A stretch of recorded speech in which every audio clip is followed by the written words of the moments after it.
Bonjour et bienvenue dans cette deuxième vidéo consacrée aux commandes de base sous Unix et Ubuntu de manière générale.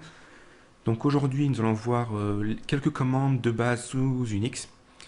Donc j'avais déjà fait une première vidéo où j'expliquais quelques notions essentielles comme la relativité des chemins, ce genre de choses. Si vous n'avez pas vu cette première vidéo, je vous conseille d'aller la regarder avant de continuer cette vidéo-ci. Si vous n'avez pas envie de voir la première vidéo, sachez qu'il existe un diaporama que j'ai fait pour résumer un peu la première vidéo. Donc je vous conseille d'au moins lire le diaporama avant de lire la vidéo actuelle. Donc la première vidéo, pour rappel, ça présente quelques concepts d'Ubuntu. Et on va en avoir besoin dans cette vidéo, donc c'est pour ça que je vous demande d'aller faire un tour au moins. Dans cette seconde vidéo, on va plus s'attarder sur du concret, du pratique. On va faire quelques commandes. D'ailleurs, la plupart de la vidéo, ça va être que des commandes, il n'y aura pas trop de théorie. Donc on va prendre les commandes de base, c'est-à-dire le minimum vital pour pouvoir s'en sortir sous Unix et Ubuntu. Donc dans cette vidéo, en fait, j'utilise un diaporama. Ce diaporama sera disponible sur le site internet gratuitement sans problème, quoi. Ça sera disponible sur licence Creative Commons, donc c'est-à-dire pour le distribuer gratuitement sans trop de soucis. Si vous trouvez des fautes dans ce diaporama, c'est sympa de me le signaler quand même. Et puis voilà, en avant. Donc voici le plan de la vidéo. Donc on va avoir des commandes pour se déplacer dans l'arborescence. Donc il en existe une, mais j'en ai mis une deuxième avec. Donc c'est ici. Donc on va voir ça. On va voir les commandes qui permettent de lister les fichiers. Les commandes pour manipuler des fichiers, pour ouvrir des fichiers et pour changer les droits d'un fichier. Donc on va lire l'introduction tout de même. Donc dans cette seconde partie, nous allons voir les commandes de base maîtrisées obligatoirement sous Unix. Cette présentation a pour but de présenter rapidement chaque commande ainsi que quelques options couramment utilisées. Elle sert donc de support au tutoriel vidéo qui l'accompagne, par conséquent il est fortement recommandé de voir la vidéo avant ce document. Donc puis comme je vous l'ai dit, ce document sera disponible gratuitement. De plus, il est évident qu'on ne peut pas tout dire sur une commande, le manuel existe pour une description exhaustive. Pour consulter le manuel d'une commande, on tape man, espace, le nom de la commande. Donc ça, je pense, dans la vidéo, je vais vous le montrer assez souvent parce que c'est une commande, c'est, comment dire, une habitude essentielle à prendre. Donc ensuite, si vous avez certaines connaissances en anglais, cela vous sera très utile. En effet, comme vous avez pu le remarquer dans le plan, les commandes sont très proches de l'anglais. En réalité, une commande ressemble à une abréviation d'un mot anglais. Donc c'est pour ça que tout au long de ce document et dans les vidéos, je donne les noms en anglais, ça permet d'apprendre ça plus facilement. Donc la première commande que l'on va voir, elle nous permet de se déplacer dans l'arborescence. Donc la commande c'est cd, sa signification en anglais c'est change directory, et son but ça nous permet de naviguer entre les différents répertoires. Donc là j'ai mis quelques exemples d'utilisation que l'on va voir concrètement avec une console. Donc ici une console. Donc je vous ai déjà expliqué le prompt. Donc le prompt c'est ce que je suis en train de souligner dans la première vidéo. Donc juste pour faire un petit rappel, ce qu'il y a après les deux points ici, c'est le chemin du répertoire dans lequel on se situe actuellement. Donc quand c'est une vague comme ça s'appelle tilde en fait, ça veut dire qu'on se situe dans le répertoire personnel. Donc je dis ça parce qu'avec la commande cd, ça nous permet de nous déplacer dans le répertoire, et par conséquent, en se déplaçant, ce que je suis en train de surligner ici, va changer. Donc pour se déplacer dans un répertoire, en fait, il y a rien de plus simple, il suffit de marquer cd et le nom du répertoire dans lequel on veut aller. Donc là, par exemple, dans mon dossier personnel, j'ai un répertoire qui s'appelle tuto console, ici. Et si je veux accéder à ce répertoire en mode console, avec une ligne de commande, eh bien je tape cd tuto console. Vous remarquerez qu'en bas ici apparaît le nom des touches sur lesquelles j'appuie. C'est pour vous montrer un peu concrètement. Donc si je tape cd tuto console, j'accède au répertoire tuto console. Et vous remarquez qu'ici ça change. C'est-à-dire que je me situe dans mon répertoire personnel, dans le dossier tuto console. Donc ça c'est une première utilisation, donc on utilise les chemins relatifs, c'est-à-dire qu'on se déplace relativement par rapport à l'endroit auquel on se situe. On peut utiliser les chemins absolus, c'est-à-dire par rapport à la racine. Par exemple, je peux aller me placer dans le répertoire homme en faisant cd / homme. Comme ça, j'utilise les chemins absolus et je vais dans le répertoire homme qui contient tous les répertoires des utilisateurs de la machine. Et là, encore une fois, vous remarquez qu'ici ça change et que je suis bien dans le répertoire homme. Si je veux aller dans mon répertoire personnel, il faut que je tape cd le nom d'utilisateur, donc en l'occurrence c'est Madrigelski,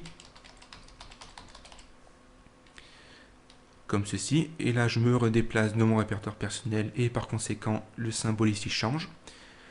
Ou alors j'aurais pu le taper directement en chemin absolu en tapant cd homme Madrigelski. Et ça revient exactement au même. Donc les différences entre chemin absolu et chemin relatif, c'est expliqué dans la première vidéo et dans le premier diaporama. Donc je peux y revenir, mais de manière simple. Un chemin absolu commence toujours par un slash, et un chemin relatif, c'est on se déplace relativement par rapport au répertoire courant. Donc je ne vais pas trop y revenir, on va éviter de perdre du temps là-dessus. Donc ensuite, lorsqu'on est dans un dossier, et qu'on veut remonter en arrière. C'est-à-dire ici, je suis dans on va se placer dans le dossier tuto console. Donc cd tuto tiré. Et là, vous remarquez que je vais utiliser une astuce qui s'appelle l'autocomplétion, c'est-à-dire j'appuie sur tabulation et ça complète automatiquement le nom du dossier. Je vais utiliser très souvent ça dans la vidéo. Donc imaginons que je suis déjà dans mon dossier tuto console, mais que je souhaite revenir en arrière, c'est-à-dire dans mon dossier personnel. Je pourrais revenir en arrière en tapant cd /homme / Madrigelski, mais c'est un peu long à écrire. Alors il y a une autre astuce qui existe, c'est que je tape cd et je tape 2 fois sur le point et ça veut dire reviens en arrière. Et de cette manière je remonte d'un cran dans l'arborescence pour revenir au dossier précédent. On peut remonter plusieurs fois en arrière, donc c'est-à-dire si je me replace dans mon dossier tuto console, je peux revenir à la racine en enchaînant plusieurs fois 2 points, /, 2 points, /, 2 points. Comme ça, je peux remonter de plus en plus en arrière, jusqu'à arriver à la racine.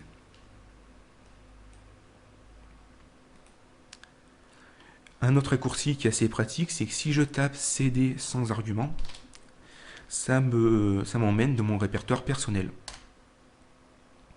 Donc là, vous remarquez que j'atterris directement de mon répertoire personnel.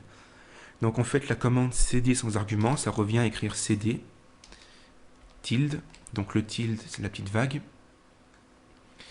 cd ou cd tilde, ça revient exactement au même. Ça nous renvoie dans notre répertoire personnel. Donc voilà un peu comment on utilise la commande cd pour se déplacer dans le répertoire. Donc il faut vraiment apprendre à l'utiliser. Il ne faut pas hésiter à switcher entre les chemins absolus et les chemins relatifs. Donc généralement on utilise l'un ou l'autre parce que c'est plus court d'écrire. Et puis voilà à peu près tout ce qu'il y a à dire. Ensuite il faut pratiquer pour comprendre.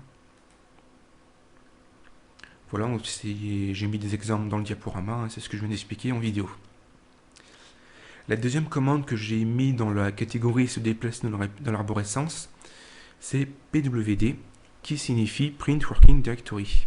Son but, c'est d'afficher le chemin absolu du répertoire actuel. Donc un exemple d'utilisation, imaginons que je ne sache pas où je suis actuellement en fait. Donc là, je suis dans un dossier un peu, obscur. C'est-à-dire que je suis perdu dans l'arborescence. Je suis ici. Ici, vous avez quand même un rappel de l'endroit où je suis, mais imaginons qu'en chemin absolu, je sais pas à quoi ça ressemble. Je ne sais pas où je suis.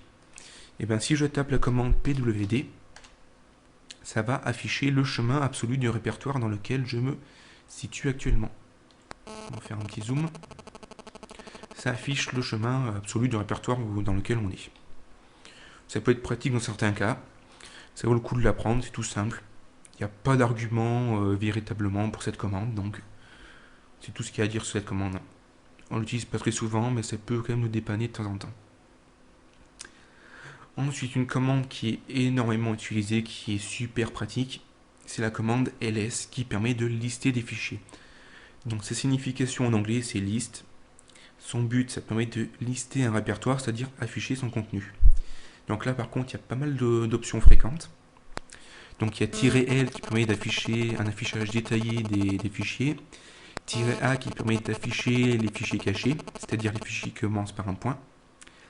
On a "-h" avec l'option "-l" qui affiche la taille des fichiers en mode en mettant des kilooctets, mégaoctets, gigaoctets à la place d'octets. On verra ça plus concrètement plus tard. Donc d'ailleurs, on va faire un exemple. Donc je vais aller dans mon dossier tuto console, donc là je suis déjà, c'est parfait. Et je vais faire un ls tout simple, sans argument. Juste un ls. Et là, vous remarquez que j'ai une liste des différents fichiers et dossiers. Donc vous remarquez qu'il y a une coloration syntaxique, c'est-à-dire que les fichiers normaux sont colorés en vert.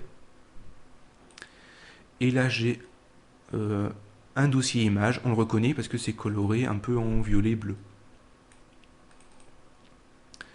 Donc la commande ls par défaut nous liste les différents fichiers et répertoires contenus dans un répertoire.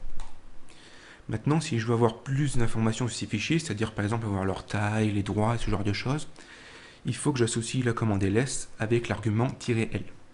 Donc si je fais ls-l, j'ai un affichage détaillé. Donc ça, j'en ai déjà parlé dans la première vidéo, encore une fois, mais je veux quand même y revenir un peu dessus parce que c'est important.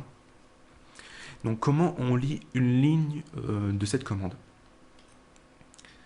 Donc déjà, ça se lit ligne par ligne. Chaque fichier est associé à une ligne. Vous avez toujours les couleurs qui nous permettent de repérer les fichiers des dossiers. Et vous avez plein d'informations là-dessus. Donc ce qui est important en fait, c'est surtout le bloc des droits ici, à gauche. Donc le premier caractère qui est signe, par exemple là, quasiment que des tirets, sauf ici où c'est un D, ça affiche le type de fichier. C'est-à-dire que quand c'est un tiret, ça veut dire que c'est un fichier normal, régulier. Donc ça va être des fichiers MP3, des fichiers texte, des fichiers images. Quand c'est un dossier, ben c'est un tiret D, c'est un petit D, qui veut dire dossier, ou directory en anglais. Donc ici, ça nous affiche le type de fichier. Les types de fichiers, j'en ai parlé dans la première vidéo, encore une fois, et dans le diaporama de la première vidéo, que je vais d'ailleurs ouvrir pour vous montrer rapidement. Les types de fichiers, là vous remarquez que j'ai fait une liste des différents types de fichiers associés au raccourci en fait en mode console, si je puis dire. Donc là, quand c'est un tiret, c'est des fichiers normaux, quand c'est des dossiers, etc. Ensuite, il y a les blocs des droits. C'est-à-dire que tout ça, ce que je suis en train de surligner, ça correspond aux droits des fichiers. Donc ces droits des fichiers, j'en ai encore une fois parlé dans la première vidéo. Donc je vous conseille d'aller le lire. Les droits, c'est ici. Je vous apprends à décoder en fait une ligne des droits. Donc je ne vais pas y revenir, mais juste pour vous montrer que c'est dans la première vidéo et dans le premier diaporama. Ensuite ici, on a le nom du fichier, on a la date de dernière modification, on a la taille en octets. Après, on a le nom du groupe et le nom d'utilisateur ici. Donc là, en l'occurrence, comme il n'y a qu'un seul utilisateur, il y a un groupe qui se crée automatiquement qui est le nom de l'utilisateur, ce qui est la plupart du temps vrai lorsqu'on installe Ubuntu simplement sans se prendre la tête. Ensuite, on a le nombre de liens qui pointent sur un fichier. Donc là, dans le dossier, vous remarquez qu'il y a 2 liens qui pointent dessus. Donc sur la notion de lien, j'y reviendrai un peu plus tard. En fait, un lien, c'est une sorte de raccourci, pour faire simple. Et puis voilà. Donc comme je vous l'ai dit tout à l'heure, j'ai parlé d'une option "-h" qui permet d'afficher la taille, pas en octets, mais de manière appropriée, si je puis dire. C'est-à-dire qu'ici, la taille en octets, c'est assez illisible. Donc je vais vous montrer un peu ce que c'est la taille. La taille, c'est tout ce bloc ici. Tout ça, c'est la taille des fichiers. Et ça, c'est en octets. Vous remarquez que, bon, si on n'est pas super fort en maths, ça devient très vite illisible. Et si on veut afficher cette taille en mégaoctets, kilooctets, gigaoctets, il faut associer la commande ls avec l'option h. Donc je vais faire un ctrl-l pour effacer tout ça. Et si je fais un ls-l et que je rajoute en plus l'option h-lh, vous remarquez qu'ici, la taille est en kilooctets et en mégaoctets. Donc ça ça devine tout seul en fait en quoi il faut mettre la taille pour que ça soit humainement compréhensible. Donc d'ailleurs, "-h", ça veut dire human readable, qui voudrait dire en français humainement compréhensible, pour une traduction approximative. On a l'option "-a" qui permet d'afficher les fichiers cachés. Donc des fichiers cachés, il y en a énormément dans le répertoire personnel. Donc pour retourner dans le répertoire personnel, on tape "cd" tout simplement, sans argument, et on retourne dans le répertoire perso. Si je fais un ls de mon répertoire personnel, vous remarquez que j'ai plein de fichiers. J'ai des fichiers bizarres, j'ai beaucoup de dossiers, j'ai plein de fichiers. Mais si je fais un ls-a, c'est-à-dire que lorsque j'affiche les fichiers cachés sous Ubuntu, c'est les fichiers qui commencent par un point. Là, vous remarquez que j'aurai beaucoup plus de fichiers, puisqu'il y en a énormément de fichiers cachés dans le répertoire personnel. Donc la plupart du temps, c'est des dossiers. Et vous remarquez, en fait, c'est des dossiers qui correspondent aux applications que l'on a installées. Donc là, par exemple, j'ai une application AVDMux, qui est un logiciel de montage vidéo. Vous remarquez qu'il existe un dossier caché qui s'appelle AVDMux, qui contient, par exemple, les fichiers de configuration pour cette application. Donc ça, c'est utile de le savoir lorsqu'on veut bidouiller un peu ces applications ou modifier des fichiers de configuration. Donc ls-a, ça affiche les fichiers cachés. Donc ensuite, voilà un peu la plupart des options qu'on utilise avec la commande ls. Donc comme je vous dis, des options, il en existe énormément. Et pour avoir une liste exhaustive en fait de ces options, et bien on peut faire un tour dans le manuel en faisant man ls et en regardant un peu toutes les options qui existent. Donc là, il y en a un paquet, donc "-a", j'en ai déjà parlé. On en a plein. On a "-d", "-f", on en a une tonne. Donc je ne vais pas y insister dessus. Juste pour vous montrer que le manuel fournit une liste exhaustive des options disponibles. Et qu'il ne faut pas hésiter à y faire un tour dedans pour rechercher ce que l'on souhaite. Voilà. Donc la commande ls, très importante. J'ai aussi ajouté la commande ls USB, qui permet en fait d'avoir une liste des différents périphériques USB branchés sur l'ordinateur. Donc ça, on le demande souvent dans les forums d'Ubuntu. Lorsqu'on a un souci, par exemple, avec un périphérique qui n'est pas reconnu, quand vous postez un message sur les forums, en fait, ce serait bien de mettre le résultat de la commande ls USB pour que les gens puissent voir les périphériques qui sont connectés et voir si justement c'est bien reconnu ou pas. Voilà. De la même manière, on peut faire un ls d'un dossier, par exemple ls tuto console. On peut faire un ls d'un dossier de cette manière pour pouvoir lister un dossier tout simplement. On n'est pas obligé de faire ls comme ceci, c'est-à-dire qu'on n'est pas obligé de se placer dans le répertoire que l'on veut lister. On peut faire un ls et mettre le chemin absolu du répertoire dans lequel qu'on veut lister. Voilà, c'était tout. Mais ça, c'est expliqué dans le diaporama. Ensuite, une commande qui permet de manipuler des fichiers, c'est la commande cp, qui veut dire copie. Donc, comme je vous ai dit au début de la vidéo, la plupart du temps, les commandes, c'est des abréviations des mots anglais. Donc, copie, si on enlève les voyelles, ça donne cp. Donc, de cette manière, on peut retrouver le nom d'une commande si on est bon en anglais. Donc, son but, ça permet de copier des fichiers ou des répertoires. On a plusieurs options, donc "-i" qui demande la permission avant d'écraser un fichier, "-a" qui copie en conservant la date, les droits, le groupe propriétaire, etc. "-v" qui veut dire verbose en anglais, qui permet de suivre la copie des fichiers. Donc "-v" il est présent dans pas mal de commandes. Généralement ça veut dire verbose et ça permet de suivre un peu l'avancement d'une commande. "-r" qui copie un répertoire et tout son contenu. Donc on va faire un exemple. Donc imaginons que je souhaite copier le fichier console_intro.swf ici dans mon dossier personnel ici. Comment je fais? Première chose, je fais cd tuto console, je me place dans mon dossier tuto console. Je fais cp, j'indique en premier argument le nom du fichier que je souhaite copier. Donc j'ai déjà oublié le nom, c'est, je sais plus comment il s'appelle, c'est console_intro. Donc si je fais cp console_intro.swf, Et le second argument, en fait, c'est l'endroit où l'on souhaite copier ce fichier. Donc là, si je veux dire que je veux le copier dans mon répertoire personnel, je peux mettre le tilde, comme ceci, qui veut dire copie-moi ce fichier dans le répertoire personnel. Et je peux faire entrée. Et de cette manière, ça copie le fichier console-intro.swf dans mon répertoire personnel. Donc du coup, si je fais un tour dans mon répertoire perso, j'ai mon fichier console_intro qui apparaît. Si je veux copier le fichier mais en même temps le renommer, ce que je peux faire, c'est exactement la même chose, mais ajouter un slash et renommer le fichier par exemple en console.swf.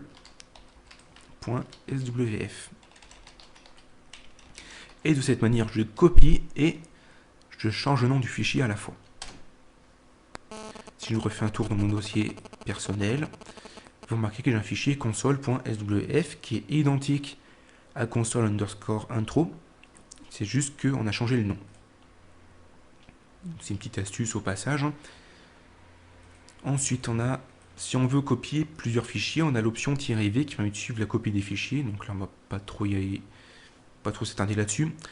Donc l'option "-r", par contre, en revanche, est beaucoup plus intéressante. Ça permet de copier un dossier et tout son contenu. Donc, je vais retourner dans mon répertoire personnel et je vais copier un dossier, donc lequel je vais prendre. On va copier le dossier qui s'appelle loops, ici, et je vais le copier, on va dire, dans mon dossier tuto console. Comment je fais en mode console? Eh bien, je fais cp, je mets "-r" pour indiquer qu'on travaille avec des dossiers. Je veux copier le dossier loops, et je veux le copier dans... Donc le tilde, la petite vague s'appelle un tilde, encore une fois je le rappelle, parce que c'est pas évident, et ça veut dire répertoire personnel. La petite vague, en fait, c'est un équivalent du /home/ nom d'utilisateur. Et je vais copier ça de mon dossier tuto console. Tuto console, voilà, comme ceci. Vous remarquez que quand j'appuie sur tabulation, il me remplace le tilde pour le chemin absolu. C'est pas grave, ça marche de la même manière. Et si je fais ça, je vais me retrouver avec un dossier loops dans mon dossier tuto console qui contient tous les fichiers qui ont été contenus dans le dossier loops. Donc si je fais un tour de mon dossier tuto console, j'ai un dossier loops qui a été copié et dedans j'ai tous les fichiers qui sont faits des fichiers musique. J'aurais pu faire la même chose mais en renommant, encore une fois. Donc avec des dossiers, je suis pas certain que ça marche, mais on va dire qu'on va l'appeler autrement, on va l'appeler musique. Et si je rajoute l'option "-v" qui veut dire verbose, je devrais avoir en même temps qu'il copie les fichiers qui copient. Donc si je fais entrée, vous remarquez qu'à chaque fois qu'il copie, j'ai la progression. Donc ça peut être utile lorsqu'on a des dossiers de plusieurs gigas à copier. Parce que si on copie un dossier de plusieurs gigas avec le commande cp, on aura l'impression que la console elle bug, parce qu'il y aura rien qui se passera et on n'aura pas accès à la commande. On n'aura pas de nouveau accès au prompt. Et pour voir en fait que la console en fait elle plante pas, on peut mettre l'option "-v" pour avoir un aperçu en temps réel des fichiers qui copient. Donc encore une fois, j'ai un dossier musique qui a été créé et j'ai tous les fichiers qui ont été créés dedans. Donc voilà un peu l'utilisation de la commande cp qui veut dire copier. Ça va pas plus loin, hein, c'est assez facile. Une commande qui ressemble à la commande copier, c'est la commande "mv" qui veut dire move, qui elle ne copie pas mais déplace. Son but, ça permet de déplacer des fichiers ou des répertoires. Et cette commande sert aussi à renommer des fichiers. Donc pourquoi je dis ça? Parce que sur Unix, on n'a pas de commande qui permet de renommer des fichiers. Donc du coup, on utilise une petite astuce. On utilise la commande "mv" pour renommer un fichier. Donc je vous montrerai ça plus tard. En option fréquente, on a "-i" qui demande la permission avant d'écraser un fichier. On a "-u" qui n'écrase pas le fichier de destination s'il est plus récent. Ça peut être assez pratique. Et "-v" qui permet de suivre l'évolution du déplacement des fichiers. Donc toujours la même chose, "-v" on le trouve assez souvent. Donc ça fonctionne de la même manière que la commande copie, sauf qu'elle ne copie pas, elle déplace tout simplement. Donc si je veux déplacer par exemple mon dossier loops qui est ici, qui était à la base mon dossier tuto console sur le bureau, ce que je pourrais faire, c'est aller déjà me placer avec la commande cd dans mon dossier tuto console, comme ceci, et ensuite faire un mv loops, donc mv-r, il doit y avoir une option pour dire qu'on déplace des dossiers, si je me souviens bien. Non, même pas, il n'y a pas besoin. Donc on va faire un loops, donc mv loops, et on va le déplacer sur le bureau. Donc on va faire tilde, slash, et le bureau c'est représenté par le dossier bureau, si je me souviens bien, voilà. Parfois c'est desktop en anglais. Et ça va déplacer le dossier loops qui était contenu à la base dans le dossier tuto console sur le bureau. Donc en mode graphique, je peux vérifier. Pardon. Sur mon bureau, j'ai bien un dossier loops. Tout a été déplacé. Et si je fais un tour dans mon dossier tuto console, normalement, le dossier loops a disparu, ce qui est le cas. Donc comme je vous l'ai dit, on se sert de la commande mv pour renommer un fichier. Donc comment ça se passe? Donc je vais faire un petit ls. Imaginons que je souhaite renommer le fichier plan.cmd.txt avec un autre nom. Ben, ce qu'il faut faire en fait, c'est faire un move mv. Je mets le nom du fichier plan.cmd.txt et ensuite je mets le nouveau nom du fichier. Donc je vais le renommer en nouveau.txt. Et en faisant ça, en fait, ça déplace le fichier plan.cmd.txt dans un fichier qui s'appelle nouveau.txt. Donc en fait, ça renomme le fichier tout simplement. Donc du coup, si je refais un ls, vous remarquez que j'ai plus de fichier qui s'appelle plan.cmd comme en haut, mais que j'ai en revanche un fichier qui s'appelle nouveau.txt. Donc c'est comme ceci quand on renomme des fichiers sous Unix en mode console. Donc je vérifie que j'ai oublié mon petit -v qui permet de suivre l'évolution, donc ça on s'en sert comme d'hab. Et puis voilà, j'ai à peu près tout dit sur la commande mv, donc ça fonctionne de la même manière que la commande copy. En option fréquente, bon, on a -v, bon, on n'utilise pas réellement d'options en réalité pour cette commande. Donc une commande ensuite qui est assez dangereuse, c'est la commande rm qui veut dire remove, et son but, ça permet de supprimer des fichiers et dossiers. Donc par contre, un petit détail, c'est que ça supprime les fichiers définitivement sans passer par la corbeille. C'est-à-dire que si on supprime un fichier en mode console, ça ne va pas dans la corbeille, ça va directement, ça supprime. On n'a pas moyen de le retrouver. Enfin, s'il existe bien des moyens, mais pas en passant par la corbeille. Donc on a -r qui permet de supprimer un dossier non vide. On a -f qui force la suppression quoi qu'il arrive, et -v qui permet encore une fois de suivre l'évolution des fichiers. Donc on va supprimer des fichiers pour voir un peu ce que ça donne. Donc je vais créer des fichiers qui servent à rien. Qu'est-ce que je pourrais supprimer comme fichier? Dans les deux fichiers que j'avais copiés précédemment, console et console intro par exemple, on va les supprimer. Donc je me place dans mon dossier perso. Je fais un petit coup de ls pour avoir le nom des fichiers. J'ai envie de supprimer le fichier qui s'appelle console.swf. Ben, je fais rm console.swf, tout simplement.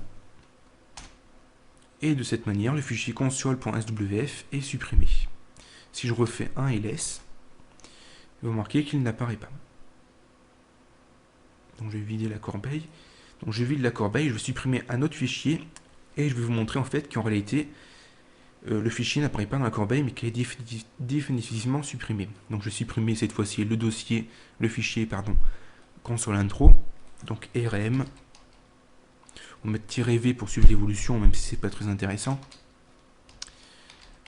Console intro, donc console_intro.swf. Ici, vous remarquez qu'il a mis un petit message détruit et le nom du fichier. Et si je vais dans la corbeille, vous remarquez bien qu'il n'y a pas de fichier. C'est que ça supprime définitivement. Il n'y a pas de moyen de le récupérer. Donc j'insiste là-dessus parce que c'est assez important. Donc ce que je vous conseille de faire, c'est de faire très attention à cette commande parce qu'on peut très vite faire des bêtises avec. Donc si je veux supprimer un dossier mais qui est vide, donc je vais créer un dossier vide. Je vais supprimer par exemple le dossier nouveau dossier. Il y a une commande qui existe qui s'appelle rmdir, donc rm pour remove et dir pour directory, qui permet de supprimer des dossiers qui sont vides. Donc si je fais rmdir nouveau dossier, comme ceci, ça va supprimer le nouveau dossier que j'ai créé juste avant avec la commande, avec le mode graphique, ça supprime mon dossier. Mais si le dossier n'est pas vide, c'est-à-dire si le dossier contient des fichiers, donc si je vais créer un nouveau dossier et je vais créer un fichier dedans par exemple. Voilà, si mon dossier n'est pas vide, s'il contient un fichier, je ne peux plus utiliser la commande rmdir. Si je fais rmdir et que j'essaie de supprimer le dossier, j'ai un message d'erreur qui me dit que le dossier n'est pas vide. Donc pour supprimer un dossier qui n'est pas vide, qui contient des fichiers, il faut qu'on utilise un argument avec la commande rm, l'argument que j'ai précisé ici en haut qui est -r, qui doit vouloir dire récursive, donc supprimer récursivement. D'ailleurs on peut aller vérifier avec le manuel, donc man rm. Si je fais une recherche avec -r, on fait une recherche -r, si je trouve la -r ici, je vais l'entourer pour qu'on puisse voir mieux. C'est ce qu'il y a ici. Et vous remarquez que ça indique, ça veut dire récursive et que ça supprime les répertoires avec leur contenu. Donc voilà. Donc si je veux supprimer mon répertoire avec le fichier qu'il y avait dedans, il faut que je fasse rm-r et que je marque le nom du dossier, donc nouveau dossier. Je fais ça, et si je fais un ls, du coup, je n'ai plus de nouveau dossier qui apparaît. Je peux le vérifier graphiquement aussi, c'est plus simple. Et ça supprime un dossier et son contenu. Donc c'est assez intéressant. Dans -r, par contre, on l'utilise assez souvent. Donc je vous conseille toujours de faire un rm-v pour avoir une évolution des fichiers qui sont en train de se supprimer. En cas de problème, pouvoir arrêter la commande avec ctrl-c par exemple. Et j'ai même indiqué de mémoire une commande à ne jamais exécuter qui est rm-rf/étoile. Parce que ça, en fait, ça va supprimer tout votre disque dur. Enfin, pas tout votre disque dur, mais tout le système Unix. C'est-à-dire que ça va aller à la racine et ça va tout supprimer récursivement sans demander l'autorisation. Parce qu'il y a -f qui force la suppression quoi qu'il arrive. Donc ça, c'est une commande à ne jamais faire. N'essayez même pas de la copier pour voir ce que ça fait dans une console, hein, parce que c'est vraiment dévastateur. Donc ça, faire très attention à la commande rm. Une autre commande, c'est mkdir, qui veut dire make directory et qui permet de créer des dossiers. Les options fréquentes, c'est -p qui crée les répertoires parents s'ils n'existent pas, donc on verra ça un peu plus tard. Comment on l'utilise? Mkdir et on met le nom du dossier que l'on souhaite créer. Si on veut créer plusieurs dossiers, on fait mkdir dossier 1, dossier 2. Et puis voilà. Donc on va faire ça en commande. Je vais me placer dans mon répertoire tuto console par exemple. Donc cd tuto console. Et j'ai envie de créer un dossier pour commencer. Donc je fais mkdir et je mets le nom du dossier que je souhaite créer. Donc on va l'appeler dossier 1. Voilà, dossier 1. Et en faisant ça, du coup si je fais un ls pour pouvoir lister, vous remarquez que j'ai un dossier 1 qui a été créé. Ici. Si je veux créer plusieurs dossiers, donc là il y a deux cas possibles. Donc si je fais mkdir, on va faire dossier 1 espace dossier 2, ça va créer encore, pas dossier 1 ce qui s'est déjà utilisé, on va appeler ça dossier 3 et dossier 2. Ça va créer deux dossiers qui sont dossier 3 et dossier 2. Si je fais ls, j'ai deux dossiers qui ont été créés ici.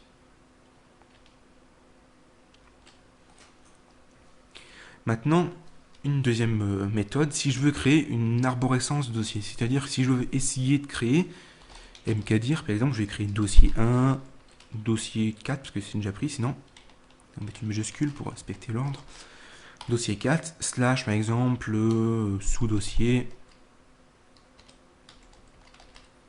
slash, encore un dossier, par exemple, si je veux créer une sorte d'arborescence, ici, c'est-à-dire créer plusieurs dossiers, et que s'il n'existe pas, en fait, il va les créer quand même, et ben j'aurai un problème parce que il faut une option. Donc si je fais ça comme ceci, vous remarquez que j'ai un message d'erreur. Il me dit qu'il ne peut pas créer le répertoire dossier 4 slash sous-dossier slash dossier, aucun fichier ou dossier de ce type. Donc ça vient du fait qu'il ne trouve pas le dossier 4 et par conséquent il ne peut pas le créer tout seul parce qu'on a une sorte d'arborescence. Il faut une option en plus. L'option, je l'ai mis dans le diaporama, c'est "-p" qui veut dire parent. Donc on peut même aller faire un tour dans le manuel de la commande mkdir. Donc man mkdir. Et "-p" ici, il dit que ça crée un dossier si il y en a besoin. Donc si du coup je reprends ma commande que j'ai fait juste avant, mais qu'en plus je rajoute "-p", comme ceci, ça va créer une arborescence de dossiers, c'est-à-dire que si je fais ls, j'aurai mon dossier 4 qui aura été créé, mais si je vais dans mon dossier 4, donc c'est des dossiers 4, je vais désactiver un peu ce petit logiciel qui m'embête, voilà. Si je vais dans le dossier 4 et que je fais un ls, j'aurai mon dossier sous-dossier qui aura été créé, enfin, j'aurai toute l'arborescence qui aura été créée. Comme ceci. Je peux encore continuer. Donc, on va revenir à notre dossier personnel et on va voir la prochaine commande. Donc mkdir, encore une fois, c'est assez facile à utiliser et on s'en sert vraiment très souvent. Donc ensuite, une commande qui est un peu moins courante, c'est la commande ln qui signifie links et qui permet de créer des raccourcis, des liens sous Unix. Donc en fait, en réalité, cette commande elle est un peu plus importante que ça. Mais dans le cadre de la vidéo, en fait, on va simplement s'intéresser aux raccourcis. Donc il y a une option qui est "-s qui permet de créer un lien symbolique. Donc un lien symbolique, ça serait un peu l'équivalent des raccourcis sur Windows. Donc par exemple, si je veux créer un raccourci vers le dossier, donc imaginons que je vais dans mon dossier bureau, que je vais dans mon dossier web, dans le dossier, je sais pas moi, police, ou non autre, Bosch, voilà. Vous remarquez que c'est assez pénible de faire comme ceci, donc je vais faire ça en commande. Et imaginons que je vais créer un raccourci en fait sur ce dossier-là, ici, que quand je clique dessus, ça m'amène directement à l'endroit où je veux. Il faut que je fasse en fait ln-s. Donc ln-s. On fait un petit tour. En premier argument, on met le chemin du répertoire en fait du fichier. Donc là, c'est tilde slash bureau slash, j'ai oublié, web, autre et brush. Voilà. Web, autre, avec un majuscule, je parie. Et brush, voilà. Donc imaginons que j'ai envie de faire un raccourci sur mon dossier brush. Mais en fait, je fais ln-s pour dire symbolique, pour dire raccourci normal. Sinon, ça fait une autre sorte de raccourci que nous n'allons pas voir dans cette vidéo.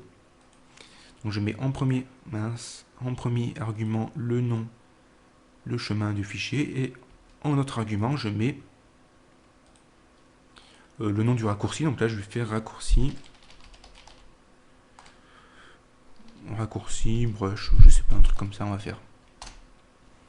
Et si je fais ça, du coup, j'aurai un petit fichier qui va être créé dans mon répertoire personnel, normalement, qui s'appelle raccourci brush, qui est ici. Je vais faire un zoom, qui prend une icône de dossier, parce que j'ai fait un raccourci sur un dossier, pardon, voilà. Et si je clique dessus, j'atterris directement, en fait, dans mon répertoire qui s'appelle... J'atterris directement dans le répertoire brush, qui est ici. Donc, un truc assez intéressant à voir, c'est si je fais ls-l et que je trouve mon raccourci brush, ici, vous remarquez que quand je fais un ls, c'est un ls un peu spécial, parce que déjà, première chose, ici j'ai un L en premier type de fichier, donc quand j'ai un L, ça veut dire que c'est un lien. Donc ça, c'est expliqué dans le premier diaporama. Je peux d'ailleurs y faire un tour pour vous montrer. Les types de fichiers, quand j'ai un L, ça veut dire que c'est un lien symbolique et que c'est un pointeur vers un autre fichier, c'est-à-dire un raccourci. Et vous remarquez que raccourci brush, on a en fait le chemin réel du fichier. Et ce qui est intéressant en fait avec ces raccourcis, c'est que contrairement à Windows, en mode console, avec des commandes, on peut manipuler ces raccourcis. C'est-à-dire que si je veux copier un fichier dans mon répertoire Home, Andrzejewski, Bureau, Web, Autre, Brush, à la place d'écrire tout ça, je peux écrire copie, le nom du fichier, et je mets en deuxième argument le nom du raccourci, et ça va copier automatiquement le fichier dans le dossier pointé par le raccourci. Donc c'est un peu compliqué à comprendre. Imaginons que je souhaite copier le fichier qui s'appelle... on va prendre un fichier qui n'est pas très gros. test.mkv. Donc imaginons que j'ai envie de copier le fichier test.mkv. Donc je tape... D'abord je vais faire un set-lt, voilà. Je vais faire cp qui veut dire copie, test.mkv. Et là j'ai deux solutions. Soit j'écris le chemin dans lequel je veux mettre le fichier, c'est-à-dire dans mon cas home Andrzejewski, bureau, web, et après c'était autre il me semble, voilà, autre et brush. Soit j'écris tout ça, ce qui est relativement long, soit vu que j'ai déjà fait un raccourci sur mon dossier brush ici, soit je fais directement cp et là je mets raccourci -brush, je sais plus si je l'ai appelé comme ça, raccourci underscore brush. Et en faisant ça, je copie directement le fichier test.mkv dans le dossier qui a été pointé par le raccourci. Ce qui ne fonctionne pas dans ce cas-là pour une raison que j'ignore. Ce qui est assez bizarre. Donc ça ne fonctionne pas. Pourquoi ça ne fonctionne pas, je ne sais pas.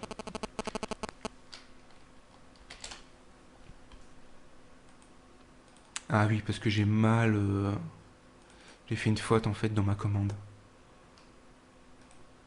J'ai pas mis une R, voilà, c'est pour ça. J'ai fait une faute de ma commande, c'est pour ça que ça marche pas. J'avais pas mis une R en fait. Voilà, comme ceci. Si je fais ça, ça devrait marcher. Si je vais dans raccourci brush, j'ai mon fichier qui apparaît. Si je vais dans le dossier réel, j'ai aussi mon fichier qui apparaît. Et pour supprimer un raccourci, ben, on n'a qu'à faire rm et le nom du raccourci, tout simplement. Raccourci brush. Et ça ne supprime pas le dossier réel, hein, je précise. Ça supprime seulement le lien qui a été fait sous le dossier. Par ailleurs, j'aimerais aussi vous montrer un autre élément. Je vais refaire le raccourci, voilà. Je vais refaire un ls-l. Non, pardon, je vais pas faire ça, je vais revenir en arrière. Donc, je vais faire comme ça. Je vais aller dans mon dossier brush, donc qui était situé dans le bureau. Dans le dossier web, dans le dossier autre, et c'était le dossier brush. Si je fais un ls-l ici, voilà, vous remarquez que mon dossier brush, il a 3 liens qui pointent dessus. Ici 3, ça veut dire qu'il y a 3 raccourcis qui pointent sur mon dossier brush. Donc à chaque fois qu'on fait un raccourci sous le dossier brush, en fait, ici, ça va s'incrémenter de 1. Ça, en fait, c'est le nombre de raccourcis qui pointent sous le dossier. C'était juste ça que je voulais vous montrer. Voilà.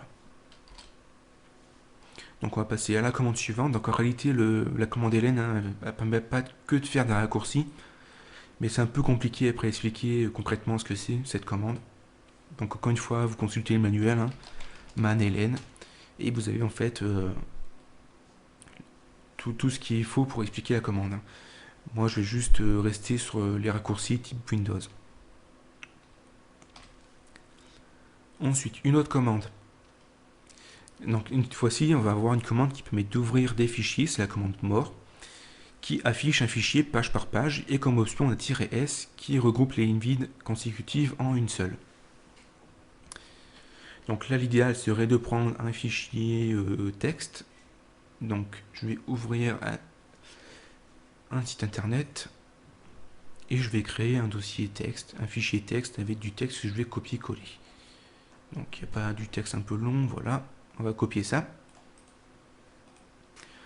On va créer avec Gedit par exemple. Où est-ce qu'il est? Éditeur de texte, voilà, on va créer, on va pas s'embêter. On va faire ça plusieurs fois, on va copier-coller. On va laisser plusieurs lignes pour faire l'exemple et on va copier. Comme ceci, on va faire un fichier texte qui va nous permettre de voir les prochaines commandes, qui permettent d'ouvrir des fichiers. On va mettre ça dans mon dossier tuto console, encore une fois. Voilà, et on peut l'appeler fichier. On va l'appeler fichier. Comme ceci. Donc si je veux ouvrir un fichier en mode console, donc généralement des fichiers texte, comment je fais? Bien, déjà je me place dans mon dossier dans lequel je veux. Tuto console, je fais un ls, je repère le fichier que je veux ouvrir, donc ici c'est celui-ci. Vous remarquez qu'il n'y a pas d'extension, mais c'est pas très grave sur Linux. Les fichiers qui n'ont pas d'extension, c'est assez courant en fait. Et si je fais more fichier, qui veut dire en fait ouvre le fichier, vous remarquez que j'ai un affichage page par page du fichier. Donc ensuite je me déplace avec les flèches directionnelles. Quoi qu'ici ça marche pas, donc il faut que je fasse espace, passer à la page suivante. Comme ceci. Là vous remarquez que j'ai plein de lignes blanches, enfin d'espace. Si j'utilise le raccourci "-s", donc si je fais more-s fichier, comme ceci, que je fais espace, vous remarquez que les lignes que j'avais en double, les doublons de lignes vides en fait, ont été regroupés en une seule ligne vide. Ce qui peut être intéressant. Donc en réalité, more on s'en sert pas très souvent, on utilise plus couramment la commande less, qui est beaucoup plus récente et qui permet de faire des choses plus importantes. Donc je vais effacer tout ça. Donc la commande more, ça affiche un fichier page par page, tout simplement. La commande less, elle, c'est à peu près pareil que la commande more, sauf qu'elle est beaucoup plus récente. Donc signification less, but affiche un fichier page par page, c'est une sorte de more plus récent et plus puissant, j'ai marqué. Donc j'ai fait une note aussi, une petite note. C'est le less qui se cache derrière l'affichage du manuel d'une commande, donc la commande man.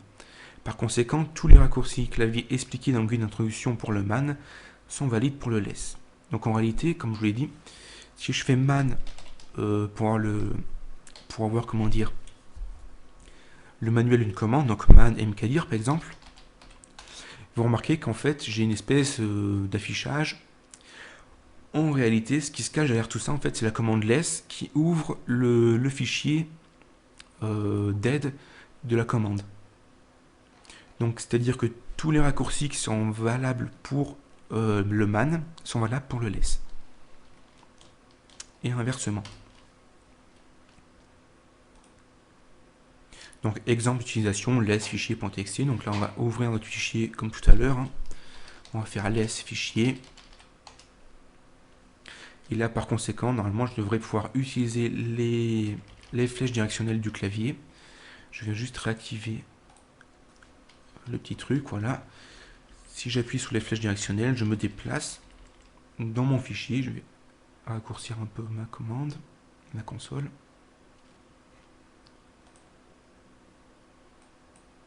Non, c'est pas grave, je pourrais pas.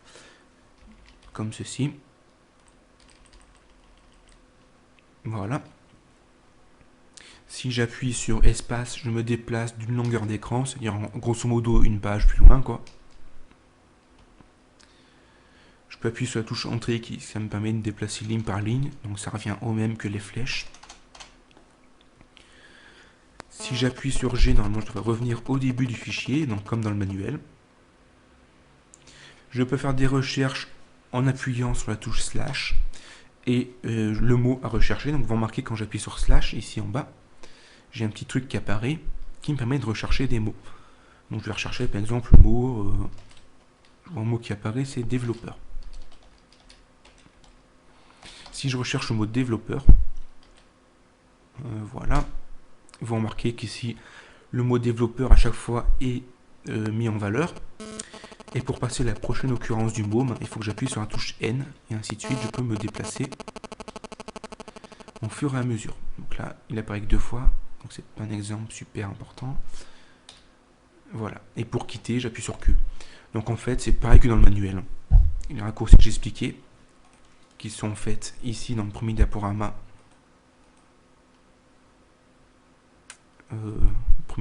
dans les raccourcis, sont valables. Donc le LS, ça sert assez souvent quand même. Donc maîtrisez-le. Qu'est-ce qu'on a d'autre? On a la commande cat, qui veut dire concatenate, et qui permet d'afficher un fichier, mais ça permet aussi d'en afficher plusieurs et les concaténer ensemble. Donc les concaténer, qu'est-ce que ça veut dire? Ça veut dire en fait qu'on a deux fichiers, par exemple on a un fichier 1 et un fichier 2, ça va les coller ensemble, et ça va les afficher en un seul fichier. Donc on va faire un exemple. Et on a l'option "-n" qui affiche le numéro des lignes. Donc je vais créer un deuxième fichier.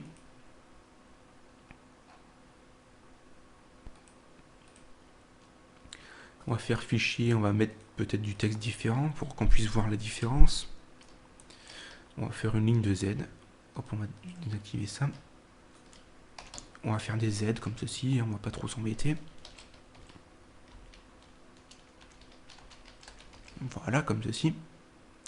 On va appeler ça fichier 1. Donc juste fichier. Voilà, comme ceci, on va faire des lignes de A, on va appeler ça fichier 1 pour vous montrer un peu comment on se sert de la commande ls. La commande cat, pardon. Donc voilà, j'ai deux fichiers qui sont différents, un qui contient des Z, l'autre qui contient des A. Et en fait, la commande cat permet d'afficher un fichier, toujours de la même manière. Donc si je fais cat fichier, ça ressemble un peu au morse, sauf que la différence du morse, on n'affiche pas le fichier page. C'est-à-dire que si mon fichier fait genre 50 pages, la commande cat va afficher les 50 pages d'un coup. Tandis que la commande morse va afficher la première page, il va attendre qu'on appuie sur la touche espace, et ça va afficher la deuxième page. Pareil pour la commande less, ça va afficher la première page, la suivante, et ainsi de suite. Tandis que la commande 4, elle ouvre les fichiers directement, elle affiche tout d'un coup, et elle s'arrête. Donc lorsque je fais 4 fichiers, ça affiche le contenu d'un fichier. Si je fais 4 fichiers espace fichier 1, ça va assembler les deux fichiers ensemble et afficher leur contenu. Comme ceci. Donc ça permet de créer des fichiers en utilisant les redirections par la suite. Donc on va pas voir ça tout de suite. Si peut-être juste un petit exemple. Si je redirige la sortie standard vers un fichier 2 par exemple, ça va assembler les deux fichiers en un seul. Du coup si je fais less fichier 2, on va remarquer que ça m'a assemblé deux fichiers en un. Donc là j'ai été un peu plus loin dans ce que j'avais prévu. On verra ça dans une troisième ou quatrième vidéo, ce qu'on appelle les redirections. Une espèce de petit symbole ici, c'est des redirections. Donc je vais faire un ctrl-l, voilà.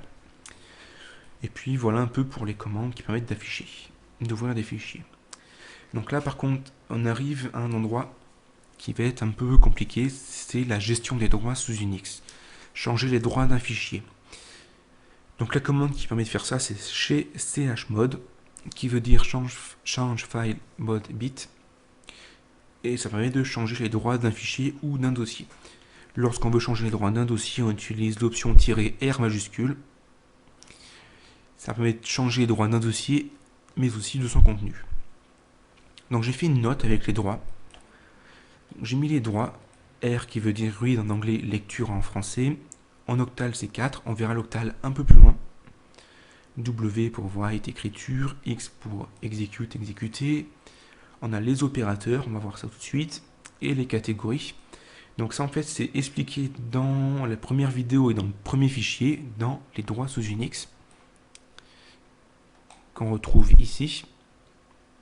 J'ai fait un petit résumé. Donc pour faire simple, il existe plusieurs droits sur un fichier. Donc un utilisateur a le droit de faire trois choses sur un fichier: le lire, le modifier, c'est-à-dire écrire dessus, et l'exécuter, c'est-à-dire l'exécuter comme un programme.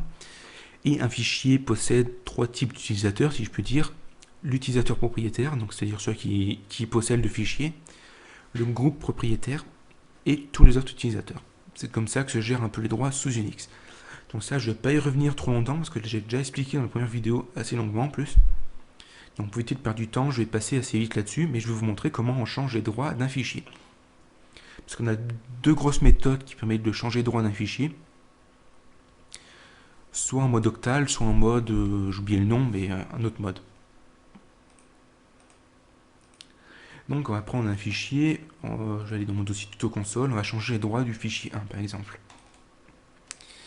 Donc si je fais un ls-l, que je regarde la ligne qui correspond au fichier 1, les droits apparaissent ici, voilà.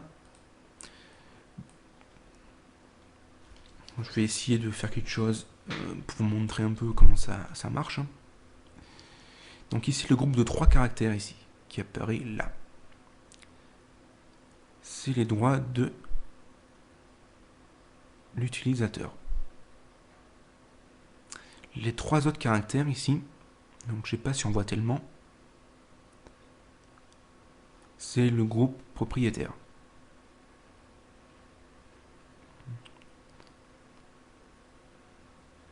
Et les 3 derniers ici chiffres, les 3 derniers caractères qui est ici, c'est tous les autres. Donc là je crois qu'on voit pas grand chose avec le noir, le fond rouge sur noir, mais c'est pas grave. Donc en fait les droits se lisent 3 caractères par 3 caractères. Donc c'est à dire que là l'utilisateur propriétaire du fichier a le droit de le lire, parce qu'il y a le R qui est mis, a le droit de le modifier parce qu'il y a le W, mais n'a pas le droit de l'exécuter parce qu'il y a un tiré. Le groupe propriétaire a le droit de lire le fichier, mais n'a pas le droit de le modifier ni de l'exécuter. Et la même chose pour tous les autres utilisateurs. Donc maintenant, imaginons que je souhaite pouvoir exécuter ce fichier. Une manière de changer les droits, c'est écrire chmod pour changer les droits. Et là, en fait, on a deux solutions. Soit on met les droits en octal, soit on met les droits avec l'autre méthode. On va déjà voir l'autre méthode. Donc, soit en fait, j'utilise des opérateurs qui veut dire, en fait, qui sont expliqués dans le tableau, qui correspondent à U qui veut dire propriétaire, G qui veut dire le groupe propriétaire et O qui veut dire les autres. Donc, si je veux changer les droits du propriétaire du fichier, je vais mettre chmod. Propriétaire, c'est U pour user en anglais. Ensuite, je mets un opérateur, soit je mets le plus pour ajouter un droit, soit je mets le moins pour enlever un droit, ou soit je mets un égal qui fixe les permissions. Donc là, j'ai envie d'ajouter le droit d'exécution au propriétaire du fichier. Donc je fais U pour le propriétaire, plus pour lui dire qu'on ajoute un droit, et X pour dire qu'on ajoute le droit d'exécution. Et ensuite, je mets le nom du fichier sur lequel je souhaite changer ces droits. Donc là, en l'occurrence, fichier 1. Une fois que j'ai fait ça, si je fais un ls-l, encore une fois, vous remarquez que mon fichier 1, qui est ici, vous remarquez qu'ici, j'ai un X qui s'est ajouté, c'est-à-dire que le propriétaire du fichier a le droit maintenant d'exécuter ce fichier. Si je veux enlever ce droit, comment je fais? J'ai plusieurs méthodes. Soit je fais un chmod et je mets un -x, U-X, donc c'est-à-dire que j'enlève le droit d'exécution au propriétaire du fichier. Et si je fais un ls-l, le X va s'enlever, c'est-à-dire que le propriétaire du fichier n'aura plus le droit d'exécuter ce fichier. Soit alors j'aurais pu aussi utiliser le égal qui fixe les permissions. Donc par exemple, je vais faire si je fais chmod U et je fixe les permissions de l'utilisateur propriétaire A, on va dire R, X, voilà, comme ceci. RX, pardon, comme ceci. Qu'est-ce que je fais? Ah oui, j'ai oublié le nom du fichier, pardon.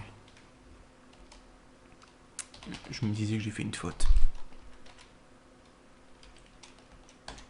Voilà, donc là j'ai fait des bêtises. Donc je vais revenir un peu sous la commande. Donc si je veux fixer les permissions du groupe, enfin de l'utilisateur, propriétaire du fichier, je mets le égal. Et le le propriétaire du fichier aura seulement le droit de lire et d'exécuter le fichier. Et s'il y avait déjà le droit avant d'écriture qui était accordé, il sera enlevé. Comme ceci. Si je fais ls-l pour avoir du coup les permissions, on va juste s'intéresser au fichier 1 cette fois-ci. Vous remarquez que du coup le droit d'écriture a été enlevé. Maintenant, si j'ai envie d'ajouter le droit d'écriture au groupe propriétaire du fichier, comment je fais? Je fais chmod. Je dis que je veux fixer le groupe propriétaire du fichier, donc groupe propriétaire c'est G. Ajouter c'est l'opérande plus. Et pour le dire que je veux ajouter le droit d'écriture, par exemple, je mets W pour write en anglais. Et je mets le nom du fichier, encore une fois, que j'oublie à chaque fois, pardon, comme ceci. Et si je fais un ls-l du fichier 1, vous remarquez que dans le deuxième lot de 3 caractères, ici, le groupe propriétaire du fichier a dorénavant le droit de modifier le fichier. Maintenant, si qu'est-ce qu'on peut faire d'autre? J'ai mis 2 exemples. Si je veux donner les droits ou enlever les droits de lecture à tout le monde, comment je peux faire? Là, j'ai 2 solutions. Soit je fais chmod, toujours pareil. Pour sélectionner tout le monde, on a 2 solutions. Soit j'écris UGO pour user, c'est-à-dire le propriétaire du fichier, groupe G pour groupe et O pour user, c'est-à-dire tous les autres. Je fais moins et j'enlève le droit de lecture à tout le monde pour le fichier 1. Du coup, si je fais un ls-l du fichier 1, plus personne n'a le droit de lire le fichier. Maintenant, si je veux rajouter ce droit, je peux faire à la place du moins, je peux mettre un plus. Mais UGO, on peut le remplacer par A qui veut dire all, qui veut dire tout le monde. Et si je refais un ls-l du fichier 1, tout le monde a le droit de lire le fichier dorénavant. Donc ça, c'était la première grosse méthode pour changer les droits d'un fichier. C'est-à-dire qu'on utilise la commande chmod, ensuite on précise à quel type d'utilisateur on veut changer les droits. Donc soit c'est le user U, soit c'est le groupe propriétaire G, soit c'est tous les autres c'est O. Ensuite on précise avec une opérande plus, moins ou égal ce qu'on veut faire. Donc plus c'est pour ajouter un droit, moins c'est pour enlever un droit, égal c'est pour fixer les permissions. Et ensuite on met les droits que l'on souhaite modifier, donc R, W ou X. Ça c'est la première méthode. Il y a une seconde méthode qui existe, c'est la méthode octal. C'est-à-dire qu'à chaque droit, on a associé une valeur mathématique. Par exemple, le droit de lecture, ça vaut la valeur 4. Le droit d'écriture, ça vaut la valeur 2. Et le droit d'exécution, ça vaut la valeur 1.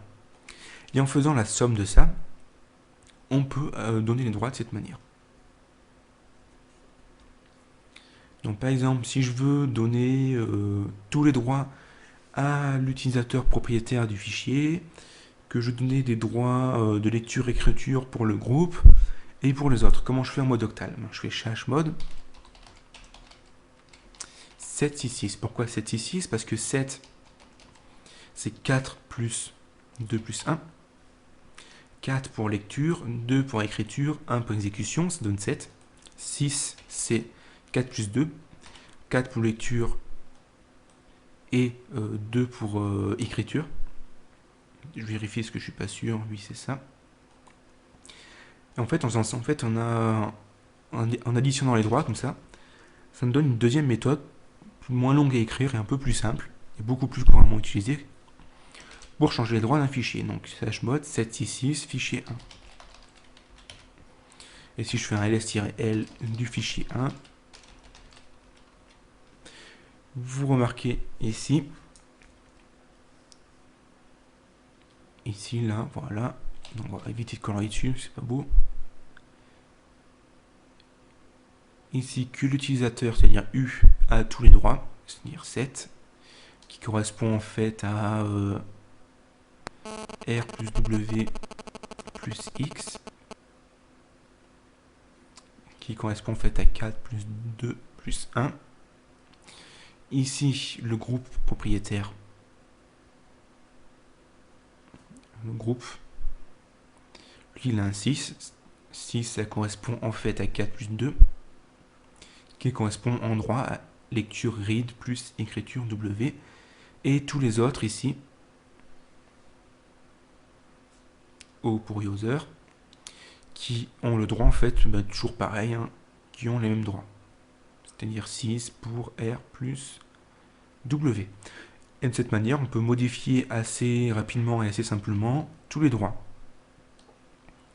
Et ces nombres en fait ont été choisis de manière à ce qu'on puisse avoir toutes les possibilités, mais sans qu'il y ait, comment dire, par exemple que lecture plus écriture, ça soit pareil que lecture plus exécution. Voilà. Donc de cette manière, on peut changer les droits. Donc c'est quand même utilisé un peu plus souvent. Si on veut donner tous les droits à un fichier, on fait chmod 777 fichier 1 pour on va donner tous les droits à un fichier 1. Je fais un ls-l du fichier 1. Tout le monde a le droit de tout faire sur ce fichier. J'ai tout qui a été mis en lecture, écriture, exécution pour tout le monde. Donc voilà. Donc on va résumer un peu quand même parce que je peux comprendre que ça peut être compliqué pour au début. Donc on va faire juste un clear, voilà. Je fais un ls-1 du fichier. Donc on va juste résumer un peu, je vais juste faire un petit résumé de manière visuelle, si je puis dire. Ici, premier caractère, c'est type de fichier. Donc là, c'est le type. Ici, les 3 premiers caractères, ça correspond au droit pour l'utilisateur.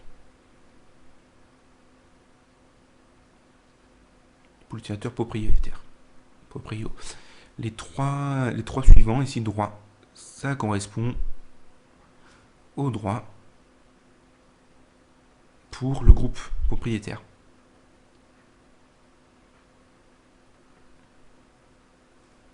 Les 3 suivants ici, ça correspond à tous les autres, donc user. Autre. Donc la première méthode, ça nous permet directement de changer, mais de manière un peu plus... qui ressemble un peu à la manière dont c'est affiché, c'est-à-dire que si je fais chmod, donc ici, ça, c'est U, ça, c'est G, et ça, c'est O. La première méthode, ça nous permet d'ajouter des permissions à un groupe particulier, c'est-à-dire soit l'utilisateur, soit le groupe propriétaire, soit tous les autres. Donc par exemple U. Ensuite, on met une opérande. Ça peut être plus, moins ou égal. Ça, ce sont les opérandes. Donc j'appelle ça des opérandes, hein, je ne suis pas sûr que ça s'appelle comme ça. Hein. Donc soit le plus, c'est pour ajouter une permission. C'est pour ajouter. Ça, c'est pour enlever. Et ça, c'est pour fixer. Donc là, je réécris, mais c'est expliqué dans le diaporama de manière plus simple. Hein. Donc soit je peux, si j'ai envie d'ajouter une permission, ensuite, je mets les droits que j'ai envie d'ajouter. Donc soit c'est R, W ou X, ou soit les 3. On peut les enchaîner. Donc R, W, X. Là, ça va ajouter à l'utilisateur le droit, par exemple, d'exécution, parce qu'il y avait déjà R, X, R, W qui sont par défaut. Ça, c'est la méthode numéro 1. J'ai oublié le nom, comment ça s'appelle, ça porte un nom spécial, mais j'ai oublié. La méthode 2, c'est en utilisant la méthode octal. C'est-à-dire qu'à chaque droit est attribué un numéro, donc R pour lecture c'est 4, W pour écriture c'est 2, et X pour exécution c'est 1. En faisant la somme de ces choses, par exemple si je veux ajouter le droit RW, je fais la somme, c'est égal à 4 plus 2, c'est égal à 6. Et en fait, ces droits-là, en fait, on les ajoute dans l'ordre. Si on fait chmod par exemple, chmod 7, 6, 6. Le premier 7, ça correspond à l'utilisateur. Le second, le 6, ça correspond au groupe. Et le troisième, ça correspond à tous les autres. C'est-à-dire que l'utilisateur aura le droit de tout faire parce que c'est la somme de 4 plus 2 plus 1. Le groupe aura le droit à RW et lui aura le droit à RW aussi. Donc voilà, j'espère que j'ai bien expliqué avec ce petit schéma qui est tout moche. Mais au moins, on voit ça visuellement, on comprend mieux. Parce que c'est un point qui est assez compliqué au début. Mon diaporama, le voici. Ensuite, on peut changer le propriétaire d'un fichier. Donc c'est la commande change owner, CHOWN. Le but, c'est changer le propriétaire d'un fichier. Et un exemple d'utilisation, c'est chmod, le nom d'utilisateur que l'on souhaite mettre propriétaire d'un fichier et le nom du fichier. Et -R pour donner un répertoire à un utilisateur. Donc là, je ne peux pas tellement vous le montrer en vidéo parce qu'il n'y a qu'un utilisateur sur ma machine, vu que je suis le seul à l'utiliser. Et puis, je pense pas que vous aurez tellement à l'utiliser très souvent, ça. Voilà, conclusion. Donc, si une erreur s'est glissée dans cette présentation ou dans la vidéo, ben, vous serez sympa de me le signaler à l'adresse email suivante, bvec1.prof@gmail.com. Pardon pour le bruit du micro qui a failli tomber. La formation vidéo disponible sur le site suivant, donc là, tutorial-vidéo.fr. Donc si vous avez des questions, n'hésitez pas à laisser un commentaire ou à consulter le manuel d'une commande. Donc, pour consulter le manuel, hein, c'est man, le nom de la commande. J'ai les différentes sources, donc c'est ubuntu-fr.org, le site du 0, un livre que je recommande fortement qui s'appelle Unix pour aller plus loin avec les lignes de commande. Il est disponible gratuitement sur framabook.org. Donc si vous souhaitez aller vraiment plus loin dans la ligne de commande, je vous recommande ce livre qui est vraiment très simple et ne vous fiez pas au nom. En fait, ce livre est vraiment pour les débutants aussi. Hein. Il part de zéro. Donc voilà, si vous avez des questions, ben, laissez un commentaire, un email ou faites un tour sur le forum. Et puis bonne chance.